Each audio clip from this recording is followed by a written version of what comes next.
Hello बच्चों, this is Chetan Kumar Yadav, your chemistry teacher. और कह सकता हूं कि पहली क्लास आज तुम्हारी मेरी तरफ से तो डिस्कस करेंगे बिल्कुल बेसिक्स से, बेसिक्स ऑफ केमिस्ट्री। ठीक है, बेसिक्स ऑफ केमिस्ट्री से बिल्कुल स्टार्ट करते हैं, एकदम स्टार्टिंग से। और सबसे पहले हम पढ़ेंगे the origin of word chemistry. जो केमिस्ट्री वर्ड है ये कहां से आया, origin of the word chemistry. Chemistry जो वर्ड है ये आया कहां से। ठीक, तो बच्चों एक वर्ड है केमी, ग्रीक वर्ड केमी, CHEMI, केमी। इसका अर्थ होता है इंग्लिश में ब्लैक सोइल, ब्लैक सोइल। एक दूसरा वर्ड है केमिया, CHEMIA। इसका अर्थ होता है मेडअप ऑफ ब्लैक सोइल। दोनों के दोनों, ये दोनों ही, ये दोनों, ये ग्रीक वर्ड है। क्या था कि आज से साइंस जब आज से पहले 200-250-300 साल पहले की बातें करें तो ज्यादातर जो साइंटिस्ट थे वो या तो ग्रीक कंट्रीज के थे या लैटिन कंट्रीज के थे। ठीक है, लैटिन कंट्रीज में पहले ब्रिटेन, फ्रांस और ऐसे कुछ कंट्रीज आते थे। ग्रीक में भी कुछ कंट्रीज, रसिया वगैरह जो आज कहते हो, ठीक है, वो शामिल थे।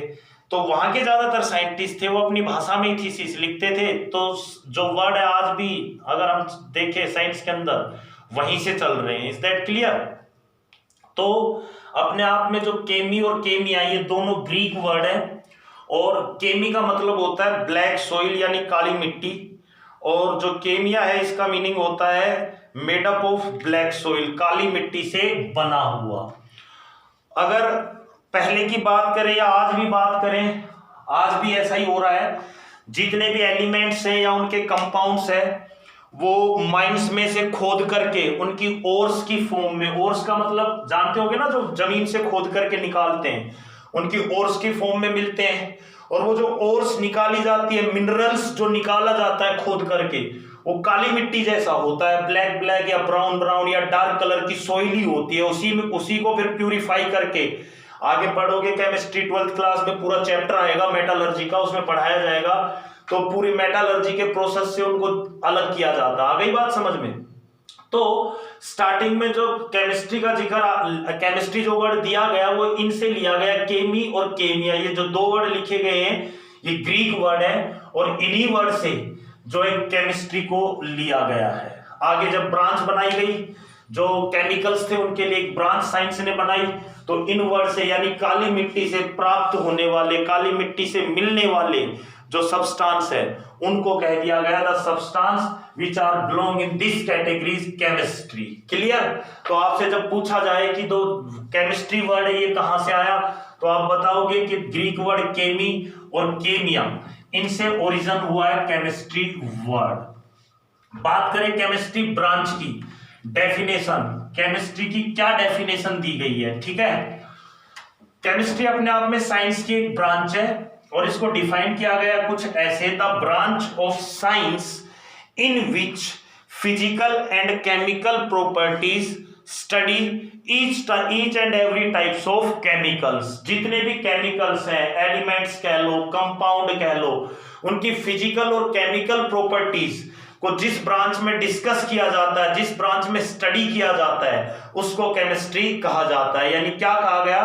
The branch of science in which do the study of physical and chemical properties of elements and their compounds और substance is known as the chemistry. Clear? अब केमिस्ट्री से आगे बढ़ते हैं कि केमिस्ट्री को भी फिर सब ब्रांचेज में डिवाइड किया गया है। केमिस्ट्री की भी बहुत सारी ब्रांचेज हैं, जैसे कि बोलते हैं organic chemistry, inorganic chemistry, physical chemistry, ये तीन तो आप पढ़ो ही पढ़ोगे, ये तीनों जो ब्रांच मैंने बोल दी, ऑर्गेनिक, इनऑर्गेनिक और फिजिकल। इसके अलावा भी बहुत सारी ब्रांचेज है केमिस्ट्री की, जैसे बायोकेमिस्ट्री, फार्मा केमिस्ट्री यानी जो मेडिसिन से रिलेटेड है वो चीज, एग्रो केमिस्ट्री यानी कि जो खेती या कृषि से रिलेटेड है उसके बारे में डिस्कस होता है वहां पे, इंडस्ट्रियल केमिस्ट्री, एनवायरमेंटल केमिस्ट्री और भी बहुत सारी। आगे बात समझ में, तो केमिस्ट्री को भी सब ब्रांचेस में डिवाइड किया गया है, जिसमें से 3 branch, physical, organic and inorganic, ये आप 11th 12th में डिस्कस भी करोगे। 1-2 chapter everyday chemistry in life जैसे जो चैप्टर है वो एप्लाइड केमिस्ट्री ब्रांच के हैं, वो भी आप डिस्कस करोगे। ठीक, अब आगे बढ़ते हैं बिल्कुल बेसिक, जहां से केमिस्ट्री स्टार्ट होती है बच्चों। हो सकता है पीछे छोटी क्लासेस में सब कुछ पढ़ा आपने, लेकिन यहाँ इसको रिवीजन समझ लो या कुछ भी समझ लो, ये तुम्हारी फर्स्ट क्लास है मेरी तरफ से। अब तक जो भी वीडियोस आपको भेजे गए हैं वो यूं समझ लो, मेरे पास कुछ सोर्सेज नहीं थे जिसकी वजह से मैं क्लास नहीं कर पा रहा था, but from today I have just make videos clear regularly, no problem. और आपको सब कुछ पैटर्न टू पैटर्न एक के बाद एक सब कुछ मिलेगा। पहली क्लास में मैं स्टार्ट करता हूं, आपको यहां से इंट्रोड्यूस करवाता हूं एक वर्ड से, एटम। आप सबने इसके बारे में पढ़ रखा है, कोई टेंशन नहीं है, ठीक है। आप जानते हो कि एटम जो वर्ड है इसको किस तरीके से डिफाइन किया गया है, क्या क्या इसकी प्रॉपर्टीज है, वो सब कुछ आपने छोटी क्लासेस में पढ़ा है। पर सबसे पहले हम ये देखेंगे कि एटम वर्ड आया कहां से। जो एटम वर्ड है बच्चों, ये भी ग्रीक 2 वर्ड से मिलकर बना है, ये भी ग्रीक वर्ड है एटम, और ये 2 वर्ड से मिलकर के बना है, ए प्लस टम, ठीक है। एटम एक ग्रीक वर्ड है, क्या बोल रहा हूं, एटम एक ग्रीक वर्ड है और ये 2 वर्ड से मिलकर के बना है, ए प्लस टम। ए का मतलब है, यहां इंग्लिश में अगर हम देखना चाहें, एब्सेंट। टम का मतलब है डिवीजन। तो एटम का मतलब क्या हुआ अपने आप में, कोई भी एक ऐसी चीज जिसमें डिवीजन एब्सेंट हो, जिसको और ज्यादा डिवाइड ना किया जा सके। और यही आपने डेफिनेशन में पढ़ी हुई है कि the smallest particle of nature which can not divide more, प्रकृति का सबसे छोटा पार्टिकल जिसे और ज्यादा डिवाइड ना किया जा सके। तो जब आपसे कोई पूछे कि एटम वर्ड कहां से आया, तो आप बोलोगे एटम वर्ड एक ग्रीक वर्ड है और 2 वर्ड से मिलकर के बना है, ए प्लस टम। ए का मतलब एब्सेंट है, टम का मतलब डिवीजन है। क्लियर, आगे बढ़ सकते हैं। चलो बात करते हैं डेफिनेशन ऑफ एटम की। डेफिनेशन की जब बात आती है एटम की, तो आप लोगों ने अब तक जो डेफिनेशन पढ़ी है वही उसी का जिक्र करता हूं। ओल्ड केमिस्ट्री में या प्रीवियस टाइम में जो इसकी डेफिनेशन दी गई थी, वो दी गई थी क्या, जो अभी मैंने बोली ली है पीछे, the smallest particle of nature which can not divide more, प्रकृति का सबसे छोटा कण जिसे और ज्यादा डिवाइड ना किया जा सके। इज दैट क्लियर, सबको समझ में आ गई। ये प्रीवियस डेफिनेशन है, पुरानी डेफिनेशन है, तब से पहले की, जब क्वांटम केमिस्ट्री का अपने आप में जो है ना, वो क्या बोलता हूं, ओरिजिन नहीं हुआ था, क्वांटम केमिस्ट्री जैसी चीज सामने नहीं आई थी तब। इस चैप्टर में, जब इस चैप्टर से आगे जो चैप्टर आएगा, second chapter structure of atom, उसमें आप जाकर पढ़ोगे क्वांटम थ्योरी, एटम की स्ट्रक्चर से रिलेटेड जो क्वांटम थ्योरी है उनको पढ़ोगे, ठीक है। तब आपको समझ में आएगा कि एटम वास्तव में कोई पार्टिकल नहीं है, या फिर मैं यूं कहूं कि जो आप बोल देते हो कि विच कैन नॉट डिवाइड मोर, इसको भी डिवाइड किया जा सकता है। जो पुरानी डेफिनेशन है वो कहती है कि एटम को डिवाइड नहीं किया जा सकता, लेकिन क्वांटम थ्योरी में जो डेफिनेशन दी गई है वो कहीं, वो थ्योरी में, उसकी डेफिनेशन में हम ये देखेंगे, वो डेफिनेशन कहती है कि एटम को भी डिवाइड किया जा सकता है। इसके 3 सब एटॉमिक पार्टिकल्स में, उनको बोला गया सब एटॉमिक पार्टिकल्स या फंडामेंटल पार्टिकल्स, जिनको बोला गया इलेक्ट्रॉन, प्रोटॉन एंड न्यूट्रॉन। इनके बारे में आपने सुन रखा है, ठीक है। तो भले ही आप प्रीवियस क्लास में पढ़ आए हो कि एटम एक पार्टिकल है और इसको डिवाइड नहीं किया जा सकता, लेकिन यहां आपको बताया जाएगा मॉडर्न केमिस्ट्री में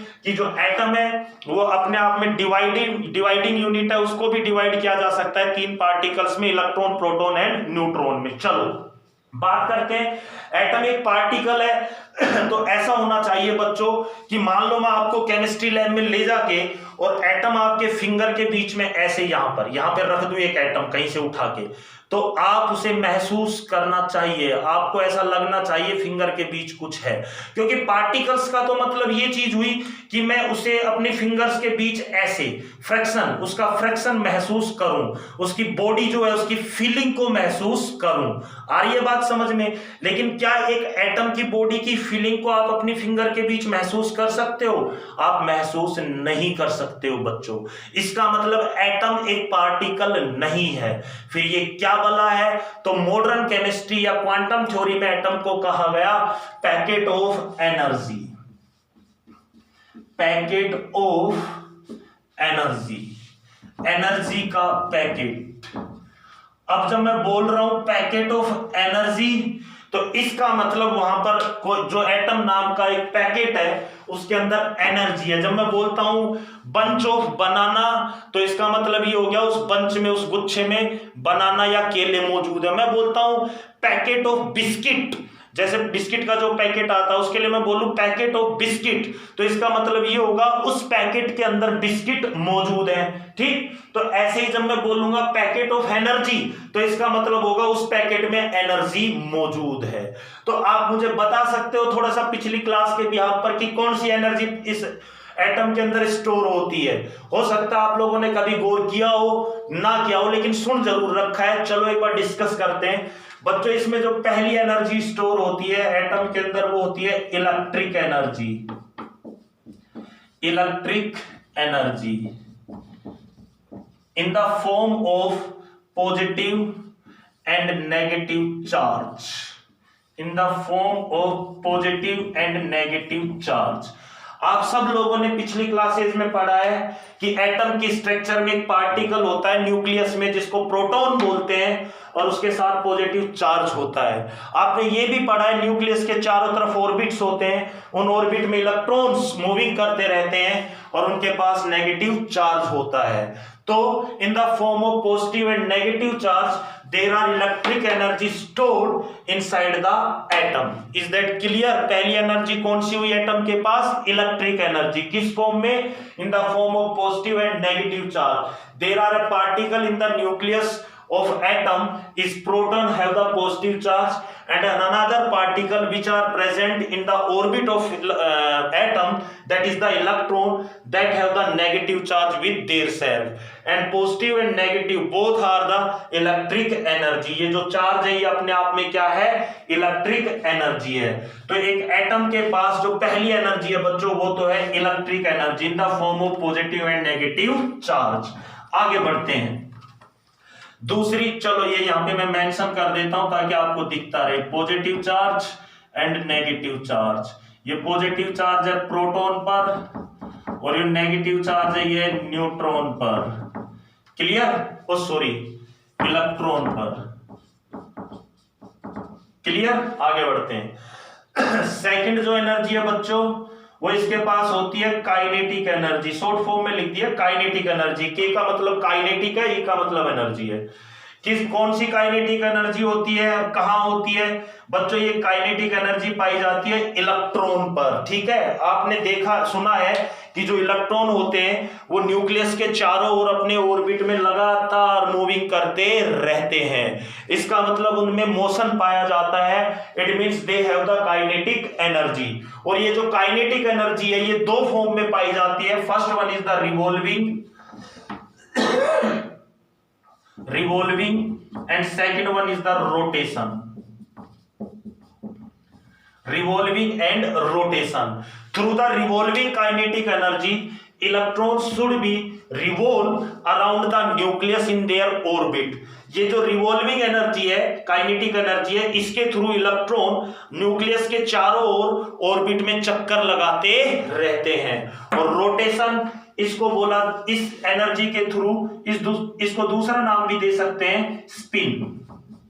electron should spin on their axis. आपने सुना है कि जो इलेक्ट्रॉन होता है वो न्यूक्लियस के चारों ओर तो ऐसे चक्कर लगा ही रहा है, साथ में अपने एक्सिस पर भी ऐसे रोटेट होता या स्पिन करता रहता है। यानी एक इलेक्ट्रॉन जो होता है उसके पास सेम काइनेटिक एनर्जी पाई जाती है, वैसी ही जैसे हमारा प्लेनेट अर्थ है उसके पास है। अर्थ अपने आप में अपने एक्सिस पर भी चक्कर लगाती है, जिससे आपके 24 घंटे में वो एक चक्कर पूरा कर लेती है, और 365 डेज में वो सन के चारों तरफ ऐसे रिवॉल्व करके एक साइकिल पूरा कर लेती है। आ रही है बात समझ में? वैसी ही दो टाइप की काइनेटिक एनर्जी इलेक्ट्रॉन के पास होती है, रिवॉल्विंग एंड रोटेशन। रिवॉल्विंग के थ्रू वो न्यूक्लियस के चारों ओर चक्कर लगाता है, और रोटेशन के थ्रू वो अपने एक्सिस पर स्पिन करता रहता है। इट मींस एक एटम नाम की स्ट्रक्चर के अंदर काइनेटिक एनर्जी भी स्टोर रहती है विद द इलेक्ट्रॉन्स। क्लियर है? आगे बढ़ूं। और लास्ट थर्ड, हीट एनर्जी। ठीक है, ये कहां होती है बच्चों? ये पाई जाती है बच्चों न्यूट्रॉन के पास। जो न्यूट्रॉन नाम का पार्टिकल्स है उसके साथ हीट एनर्जी स्टोर रहती है। एक एग्जांपल से समझाता हूं आपको ये चीज, ठीक है, बुद्धि में आएगी अभी थोड़ी सी बात। ये क्वेश्चन बच्चों आज से, रुक जाओ मुझे काउंट कर लेने दो, एक बार उठा के देख लियो पेपर, जो बताऊंगा उसमें मिलेगी ये चीज। क्या चल रहा है?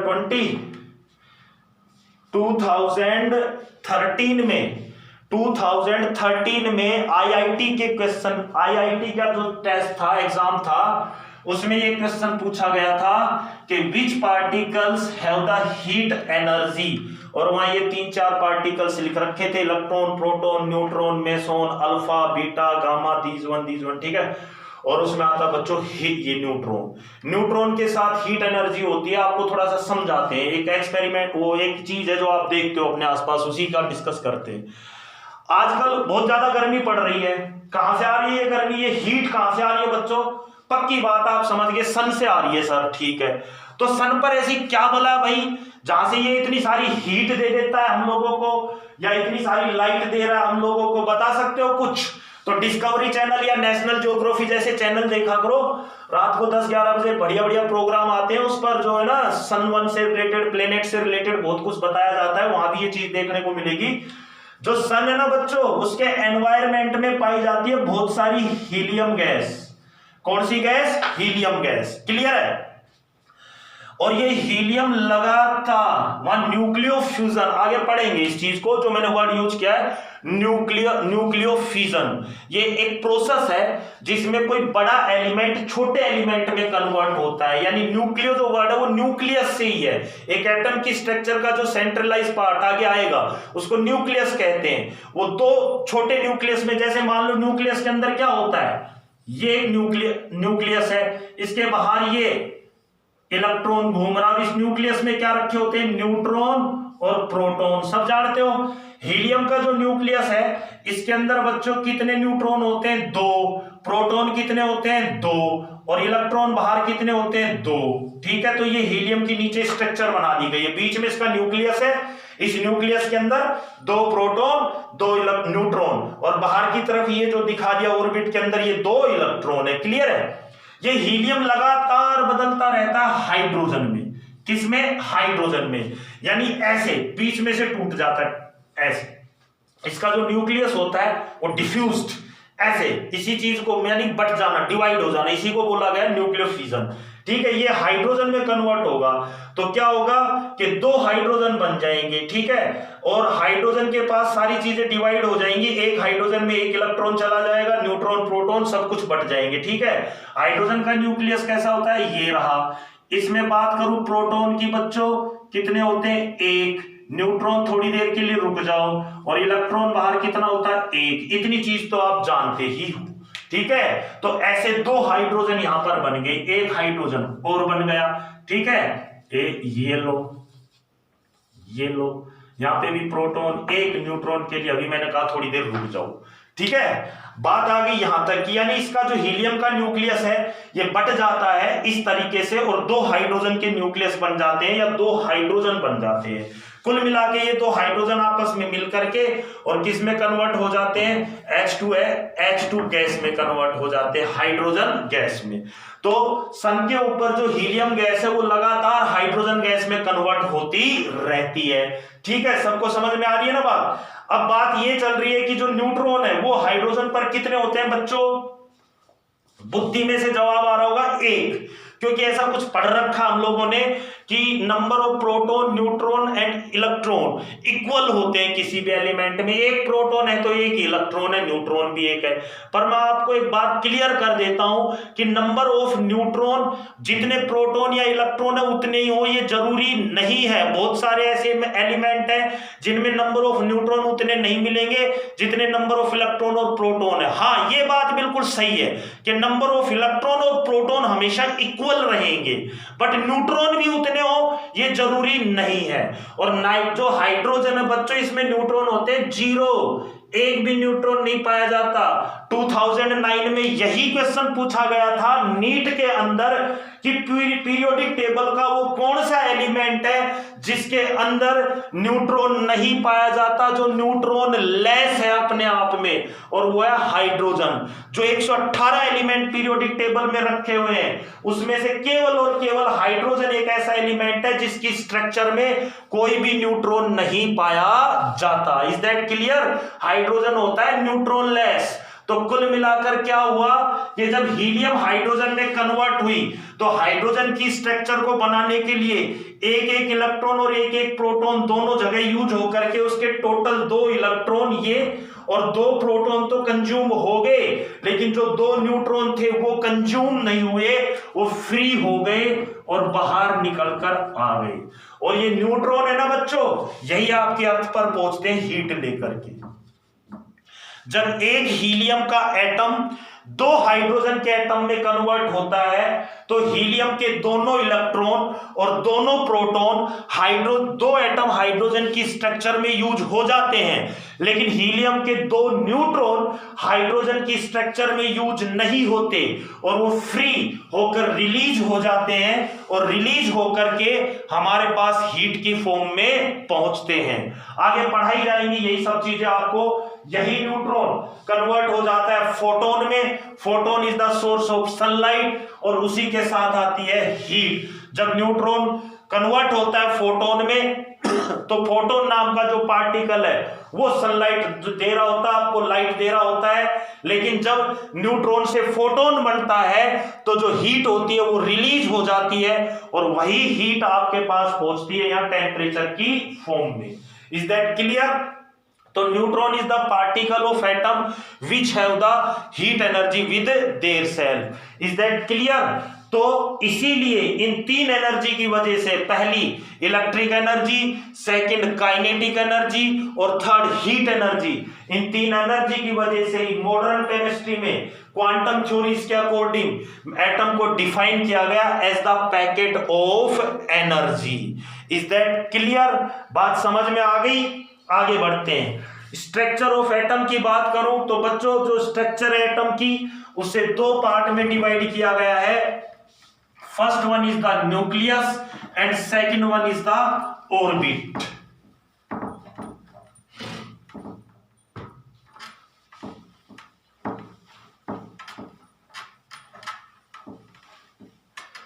स्ट्रक्चर ऑफ एटम, इसके 2 पार्ट है, न्यूक्लियस और ऑर्बिट। ठीक है, पहले डिस्कस करते हैं न्यूक्लियस पर। The centralized part of atom are known as the nucleus. Atom का जो बीच का भाग है, केंद्र का भाग है, उसको न्यूक्लियस कहा गया है। Is that clear?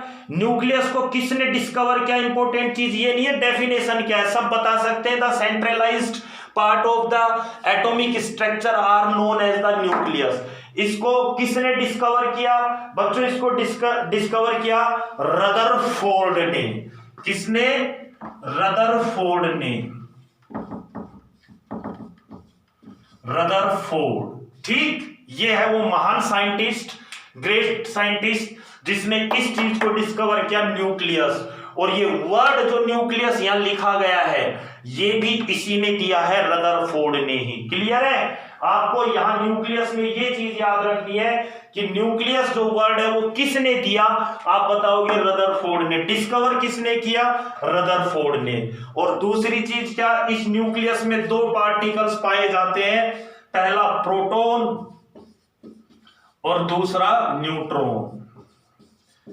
अभी यहां तक ही सीमित रहेंगे, इनके चार्ज और बाकी जो चीज है उस पर हम आगे जाके डिस्कस करेंगे अगले जब टॉपिक आएगा फंडामेंटल पार्टिकल्स ऑफ एटम, वहां जाकर के। ठीक है, अभी हम सिर्फ एटम की स्ट्रक्चर की बात कर रहे हैं और उसमें यह बताया जा रहा है कि इसका एक पार्ट होता है न्यूक्लियस, जिसमें प्रोटॉन और न्यूट्रॉन नाम के पार्टिकल्स पाए जाते हैं। Is that clear? आगे बढ़ते हैं, इसके सेकंड पार्ट की बात करते हैं। सेकंड पार्ट को बोला गया है ऑर्बिट या फिर बोला गया है बच्चों सेल। ऑर्बिट या सेल, क्या डेफिनेशन है ऑर्बिट की? पिछली क्लासेस में पढ़ी है आप लोगों ने। ऑर्बिट या फिर कह सकते हो सेल कैसे डिफाइन की गई है? The cyclic path around the nucleus in which electrons are continuously moving. ठीक है, न्यूक्लियस के चारों ओर का साइक्लिक पाथ, साइक्लिक रास्ता, जिसमें इलेक्ट्रॉन लगातार चक्कर लगाते रहते हैं, उसको बोला गया है ऑर्बिट या फिर बोला गया है सेल। क्लियर? ये जो ऑर्बिट या सेल है इनको डिनोट कैसे किया गया केमिस्ट्री में? इनको डिनोट किया गया KLMNO, आगे बढ़ते चले जाओ PQRS ऐसे। ठीक है, या फिर इनको डिनोट किया गया 1 2 3 4 5, आगे सेम थी। अब तुम कहोगे सर ये 1 2 3 4 5 तो समझ में आ गया, ये न्यूक्लियस होता है, ठीक है, बीच वाला ये फर्स्ट ऑर्बिट है, ये इसके बाद सेकंड ऑर्बिट है, ये थर्ड ऑर्बिट है, कोई दिक्कत नहीं, इसको 1 नंबर दे दिया, इसको 2 1 3, ठीक है, इसके बाहर जो आएगा उसको 4, उससे बाहर आएगा उसको 5। लेकिन ये सब क्या वाला है? KLMN, ये नाम क्यों दे रखे हैं? तो सुनो फिर, एक जो एटम होता है ना, इसके अगर स्ट्रक्चर को देखना हो ना तो नेक्ड आई से नहीं देख सकते, बहुत छोटा होता है। फर्स्ट थिंग, इसकी फोटो भी नहीं खींची जा सकती। सोचो कि कैमरे में ऐसे फोटो क्लिक कर लूं, वो काम भी नहीं हो सकता। फिर इसको कैसे देखा जाता है?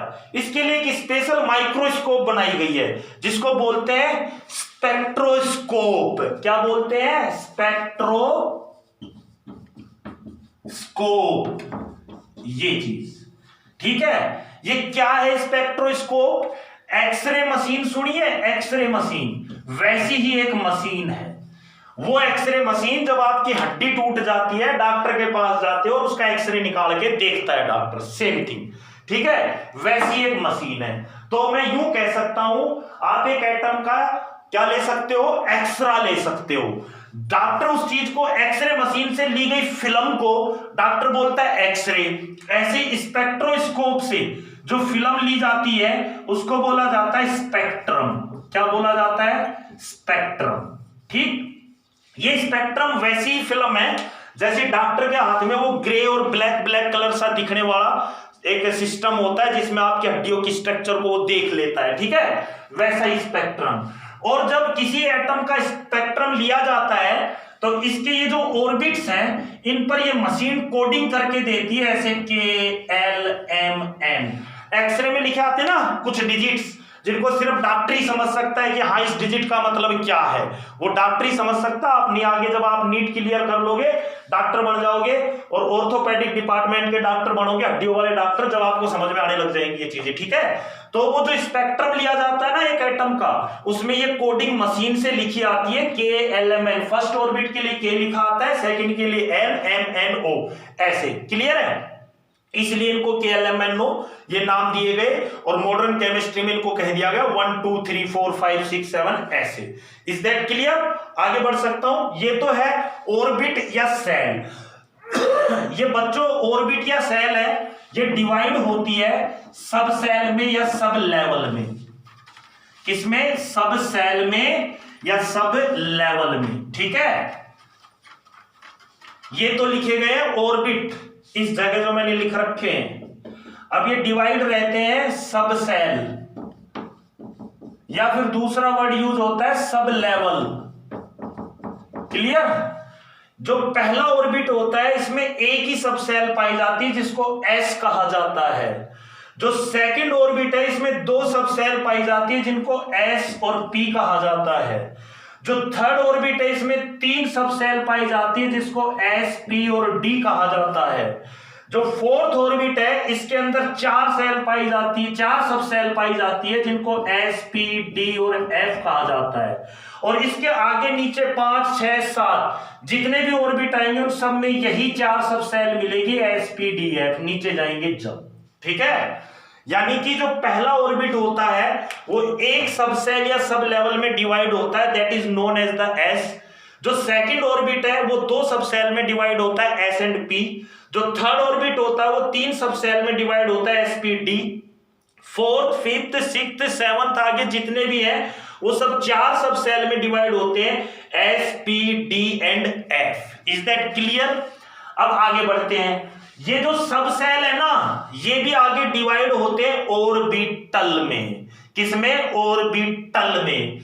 ये वर्ड है ऑर्बिट, ये वर्ड है सब सेल या सब लेवल, और अब जो वर्ड बोल रहा हूं ऑर्बिटल। एमएससी तक पढ़ते चले जाते हैं बच्चे, लेकिन ऑर्बिट और ऑर्बिटल वर्ड को एक जैसा ही बोलते रहते हैं लास्ट तक। आज ही अपने भेजे में फिट कर लियो, ऑर्बिट एक अलग चीज है। ऑर्बिट डिवाइड होता है सब सेल में, सब लेवल में, और सब लेवल या सब और सॉरी क्या बोल रहा था, सब सेल वो डिवाइड होते हैं ऑर्बिटल में। उनको मैं यहां पे शो कर रहा हूं, देखो एक बार। यहां मैं लिख रहा हूं सब सेल, या फिर आप बोल सकते हो सब लेवल। क्लियर है? ये क्या क्या है अभी बताएंगे, S, P, D and F. पहला जो ऑर्बिट होता है उसमें एक सब सेल एस, दूसरे में ये दोनों मिलेंगे एसपी, तीसरे में एसपी डी मिलेंगे, चौथे में एसपी डी एफ मिलेंगे, उससे आगे फिर SP D F, SP D F. लेकिन अब ये कैसे डिवाइड होते हैं? पहले में एक ही सब सेल होती है एस, और उसके लिए जो ऑर्बिटल है वो एक ही होगा, दैट इज द क्या, एस। क्लियर? दूसरा जो होगा, दूसरा जो ऑर्बिट होगा उसमें दो सब सेल होंगे एस और पी, तो एस के लिए तो एस ही रहेगा, और जो पी रहेगा ना उसके लिए पी एक्स, पी वाई और पी जेड। क्लियर? ऐसे ही जब डी का नंबर आएगा ना तो डी में 5 ऑर्बिटल होते हैं, क्या क्या, d x y, d y z, d z x, d x two y two, और 5वां होगा डी जेड टू। एक तो ये चीज देखना कि ये स्क्वायर नहीं है, आप ऐसे मत बोलना d x square, y square, d z square, ये स्क्वायर नहीं, इसको 2 ही बोला जाता है। D x two, y two, d z two. 2 क्यों बोला जा रहा है ये भी बताएंगे आगे जाकर के, आएगा जब सब कुछ सब सिस्टम समझा दिया जाएगा। ठीक है? अभी एक बार बेसिक स्ट्रक्चर्स स्टार्ट किए केमिस्ट्री, तो बेसिक स्ट्रक्चर समझते जा रहे हैं। जो एट होता है ना बच्चों, इसमें 7 ऑर्बिटल होते हैं, 7। अब तुम कहोगे सर उनके भी तो नाम लिखो यहाँ पे, कुछ तो होंगे डी एक्स वाई डी, कुछ तो होंगे, ये देखो 5 हो गए, 1 2 3 4 5, ऐसे इसमें 7 होते हैं। वो आज तक साइंटिस्ट डिनोट नहीं कर पाए। क्यों नहीं कर? अच्छा, ये डिनोट कैसे हो रही है? ऐसे हो रही है, और समझा देता हूं। एस जो होता है ना, एस ये राउंड शेप का ऑर्बिटल होता है, इसमें इलेक्ट्रॉन ऐसे चक्कर लगाते रहते हैं गोल राउंड शेप में। जो पी होता है ना, पी ये डंबल्ड शेप के होते हैं, जैसे ऐसा डंबल होते हैं ना उठाने वाले, एक्सरसाइज करने वाले वो, और इसमें इलेक्ट्रॉन ऐसे मूव कर रहा होता है, 8 की फॉर्म में, 8 की फॉर्म में, समझ रहे हो? तो 3 डाया होते हैं। ठीक है? एक डाया होता है एक्स, एक डाया होता है वाई, और ये बाहर और पीछे की तरफ हो गया जेड। तो एक जगह तो इलेक्ट्रॉन यू मूव करता रहता है, समझ गए? ये तो हो गया पी एक्स, पी की शेप है, ये एस की शेप है, ये पी की शेप है। ये आगे पढ़ेंगे शेप ऑफ ऑर्बिटल्स, कोई टेंशन नहीं, अभी समझा रहा हूं जस्ट। ये वाई है अपने आप में, चाहे तुम इसको वाई कह दो, इसको एक्स कह दो, कोई दिक्कत नहीं है। यहाँ इलेक्ट्रॉन ऐसे मूव कर रहे होते हैं, और ये बाहर की तरफ इधर और पीछे की तरफ जेड है, इसको थोड़ा तिरछा करके बना रहा हूं। ठीक है? 3D तो है नहीं बोर्ड, तो इसको ऐसे बना दिया, ये लो, ये जेड है अपने आप में। तो ये जैसे इलेक्ट्रॉन जो है एक्स में जहां घूम रहा है उसको तो बोला गया अपने आप में एक्स, यानी पी का इलेक्ट्रॉन यही घूमता रहेगा एक्स डाया पे, एक इलेक्ट्रॉन, एक यहां घूमता रहेगा, एक यहां घूमता रहेगा, ठीक है। इन सब में दो दो इलेक्ट्रॉन होते हैं, दो इलेक्ट्रॉन एक्स पर घूम रहे होते हैं, दो इलेक्ट्रॉन इस जेड पर घूम रहे होते हैं, और दो इलेक्ट्रॉन कहां घूम रहे होते हैं, यहां वाई पर घूम रहे होते हैं। Is that clear? ऐसे ही मेरे बच्चों ये जो dxy और dyz लिख दे ना, इसमें इलेक्ट्रॉन दो डाया को यूज करता है। एक्स को तो कर, जैसे xy को शो कर रहा हूं मैं यहाँ पे, देखियो इसकी जो शेप होती है ना, जैसे डंबल शेप बता दी, डी की जो शेप होती है वो डबल डंबल्ड होती है। कैसी? ऐसी। डबल डंबल्ड का मतलब दो डंबल, एक डंबल ये और एक डंबल ये। तो एक्स वाई का मतलब ये हो गया, ये एक्स एक्सिस है, ये वाई, तो इलेक्ट्रॉन यहां ऐसे चक्कर लगाते हैं। आ रही है बात समझ में?